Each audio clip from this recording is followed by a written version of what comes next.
কিছু মানুষকে বোঝানোর ক্ষমতা আমাদের নেই, তাই নিজে থেকেই দূরে সরে যাওয়াটাই বুদ্ধিমানের কাজ।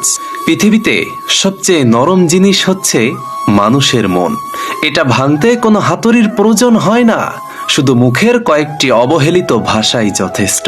এই নিঃস্বার্থ পৃথিবীতে সবচেয়ে আপন হলো মা। কেউ যদি তোমাকে অবহেলা করে, দোষ তার নয়, দোষ নিজের। কারণ তুমি তার কাছ থেকে বেশি আশা করে ফেলেছ। যদি তুমি গরিব হও, তোমার নিজের আত্মীয়রাও তোমায় দেখে এড়িয়ে যাবে। আর যদি ধনী হও, তাহলে তোমার দুঃসম্পর্কের আত্মীয়রাও রোজ তোমায় খবর নিবে। সময় থাকতে প্রিয় মানুষটিকে মূল্য দিও। হারিয়ে গেলে কেঁদে কি লাভ বলো? সম্পর্ক টিকিয়ে রাখার ইচ্ছা যদি দুপাশ থেকেই থেকে থাকে, তবে কোনো সম্পর্কই ভাঙা সম্ভব নয়।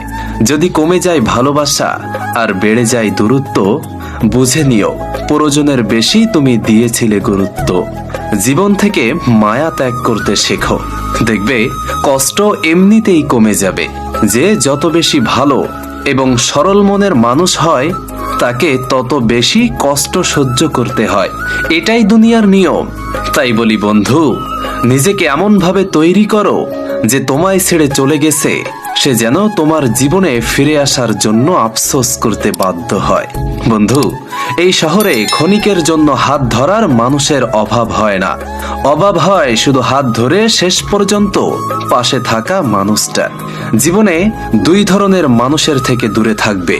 এক, ব্যস্ত মানুষ। দুই, অহংকারী মানুষ।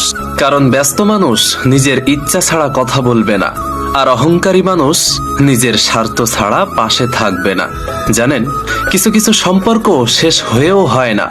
একজন হয়তো অনেক বদলে যায়, কিন্তু অন্যজন সেই সম্পর্কের বোঝাটা বয়ে বেড়ায় সারা জীবন।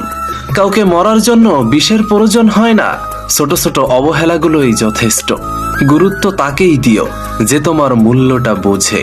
ঠাট্টার ছলে যে তোমাকে মানুষের সামনে অপমান করে, তাকে কখনোই বন্ধু বানিও না, কারণ সে তোমার চোখের আড়ালে থাকা শত্রু। প্রিয় মানুষের সাথে কথা না বলে থাকাটা সত্যিই খুব কষ্টের। ধৈর্য মানুষকে উন্নত করে, আর হতাশা মানুষকে ধ্বংস করে। জীবনে তিনটি কথা মনে রাখবে। এক, যে তোমার বিপদের দিনে সাহায্য করে তাকে কোনোদিনও ভুলে যেও না। দুই, যে তোমাকে ভালোবাসে তাকে কখনোই ঘৃণা করো না। তিন, যে তোমাকে বিশ্বাস করে তাকে কোনোদিনও ধোঁকা দিও না। এই পৃথিবীতে সব কিছু সহ্য করা যায়, কিন্তু প্রিয় মানুষের অবহেলা সহ্য করা যায় না। একতরফা ভালোবাসাগুলো এমনই হয়, একজন পাগলের মতো ভালোবেসে যায়, আর একজন পাগল ভেবে অবহেলা করে যায়। অনুভূতি, ভালোবাসা, মায়া এগুলো যত কম প্রকাশ করবে, মানুষ আঘাত করার সুযোগ ততই কম পাবে। কারো প্রতি কোনো অভিযোগ নেই, আর কখনো থাকবেও না।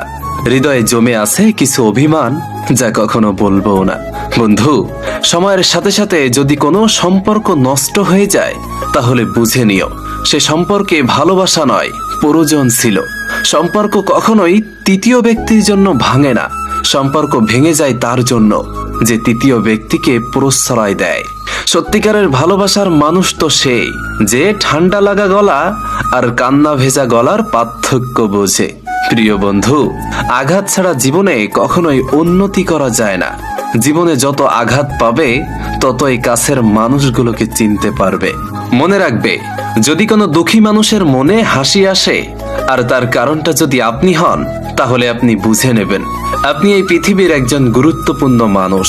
যখন সৃষ্টিকর্তা আপনার কাছ থেকে কিছু ফিরিয়ে নেয়, তখন এটা কখনোই মনে করো না তিনি আপনাকে বড় কোনো শাস্তি দিয়েছে।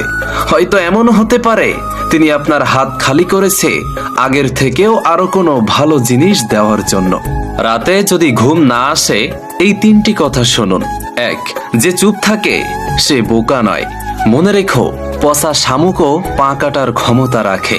দুই, খাবারে বিষ ঢেলে দিলে তার ঔষধ আছে, চিকিৎসা আছে, কিন্তু মনে এবং কানে বিষ ঢেলে দিলে তার কোনো চিকিৎসা নেই। তিন, আপনার স্ত্রী আপনার ব্যক্তিগত সম্পদ, তাই আপনার স্ত্রীকে আপনার চেয়ে উঁচু কোনো লেভেলের মানুষের সাথে তার পরিচয় করিয়ে দেবেন না। আর যদি সুন্দরী হয়, তাহলে তো ভুলেও না। প্রিয় বন্ধুরা, আজ এই পর্যন্তই। ভিডিওটা ভালো